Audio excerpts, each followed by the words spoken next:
ವಿಧಾನಸಭಾ ವ್ಯಾಪ್ತಿಯ 8 ಕ್ಷೇತ್ರಗಳ ಪೈಕಿ 5ರಲ್ಲಿ ಕಾಂಗ್ರೆಸ್ ಶಾಸಕರು ಇರೋದ್ರಿಂದ ಬಿಜೆಪಿ ಅಭ್ಯರ್ಥಿ ಅಣ್ಣಾ ಸಾಹೇಬ್ ಜೊಲ್ಲೆಯವರಿಗೆ ಈ ಬಾರಿ ಗೆಲುವು ಕಬ್ಬಿಣದ ಕಡಲೆ ಆಗಲಿದೆ ಎನ್ನುವ ಲೆಕ್ಕಾಚಾರಗಳು ಕ್ಷೇತ್ರದಲ್ಲಿ ಚರ್ಚೆಯಾಗ್ತಾ ಇದೆ. ಅಷ್ಟಾಗೂ ಕಾಂಗ್ರೆಸ್ನಷ್ಟು ಹುಮ್ಮಸ್ಸು ಪ್ರಚಾರದ ಭರಾಟೆ ಬಿಜೆಪಿ ಪಾಳ್ಯದಲ್ಲಿ ಕಾಣುತ್ತಿಲ್ಲ.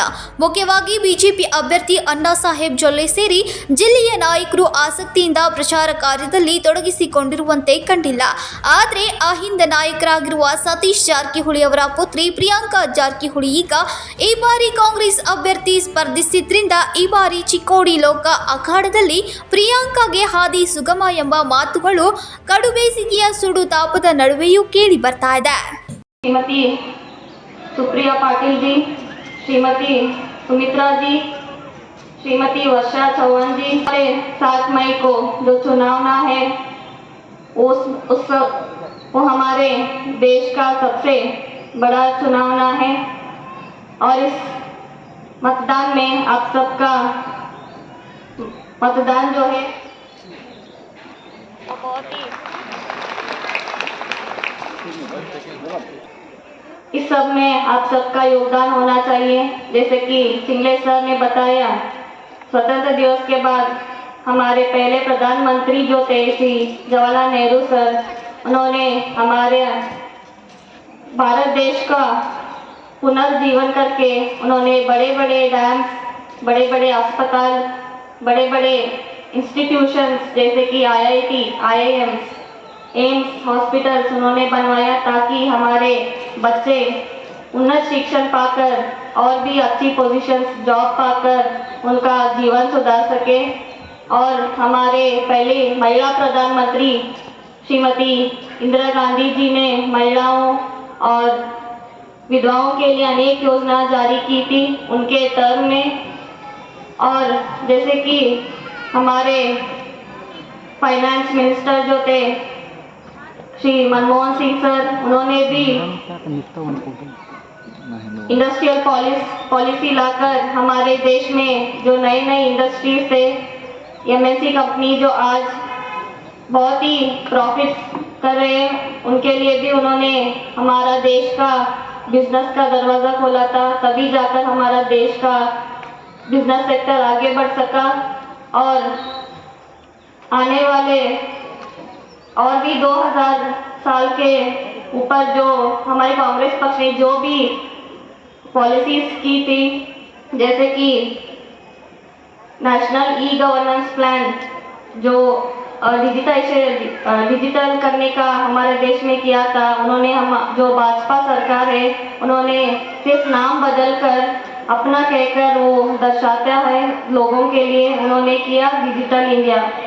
और इंदिरा आवास योजना जो हमारे कांग्रेस पक्ष का देन था, उन्होंने उसका नाम बदलकर प्रधानमंत्री ग्रामीण आवास योजना बनाई. और स्वच्छ भारत अभियान जो है, निर्मल भारत अभियान हमारे कांग्रेस पक्ष ने वो दी थी, उन्होंने सिर्फ नाम बदलकर अपना कहकर बुलाता है भाजपा सरकार. और आज फिर से वो सिर्फ इलेक्शन या वोट के लिए सिर्फ हमारे कर्नाटक राज्य में आते हैं. जब कोविड आई थी, यहाँ पे फ्लड्स आए थे इस क्षेत्र में, तब तो वो राष्ट्र के जो उनके लीडर थे तब तो वो नहीं आए थे. तो आप सबको इस सभी चीज़ों को याद में रखना होगा. हमारा सरकार आपके हर कष्ट वक्त में आपके साथ खड़ा रहा है और भी आगे आने वाले दिनों में हमारा सरकार आपके कष्ट काल में हमेशा आपका साथ खड़ा रहेगा. और जो 5 गारंटियाँ महिलाओं को दी है, आप सबको उपयुक्त हुआ है. और भी जो 5 न्याय हैं उसमें आप सभी महिलाओं को प्रतिवर्ष 1 लाख रुपए और स्टूडेंट्स के लिए, ग्रेजुएट्स के लिए हर वर्ष 1 लाख रुपए स्टाइपेंड में उनकी शिक्षण के लिए बहुत ही उपयुक्त होने वाला है. और किसानों के लिए कर्ज माफी उन्होंने भी श्री खड़गे सर और राहुल गांधी जी ने भी उन्होंने भरोसा दिया है. और आने वाले दिनों में जो इस क्षेत्र में विकास होना चाहिए था वो नहीं हुआ है.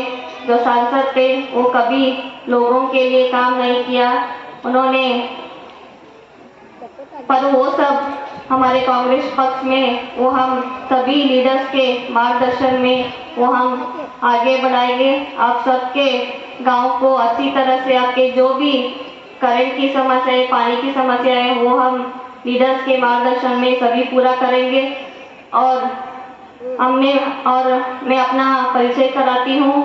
मैं एक MBA ग्रेजुएट हूँ और इसी बेलगावी जिले में मैंने अपना शिक्षण पूर्ण किया है। और मेरे पिताजी के जो फाउंडेशन है, हम उसमें 4-5 साल से समाज सेवा करते आ रहे हैं।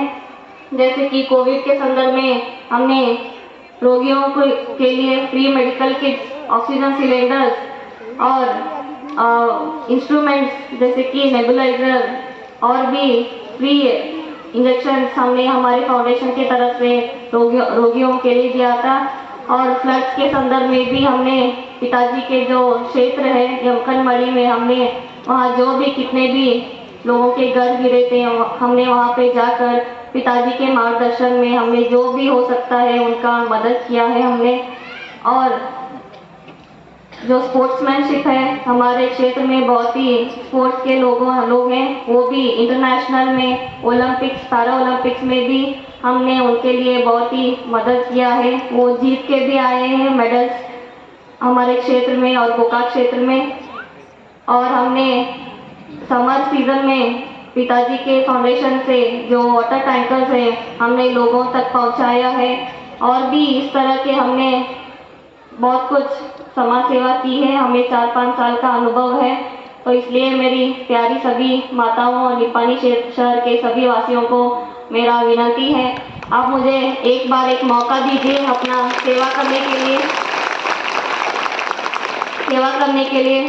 अभी मैं थोड़ी समझ आ रही है, पर मैं आप सबके लिए मराठी ज़रूर सीखूंगी आने वाले दिनों में।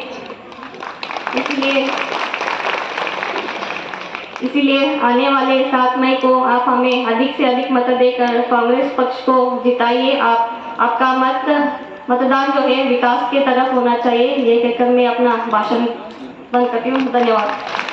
कल्लप्पा पाम नायक कन्नडಮ್ಮ ನ್ಯೂಸ್ ನೆಟ್ವರ್ಕ್ ಎಂ ಕನ್ನಡಿ।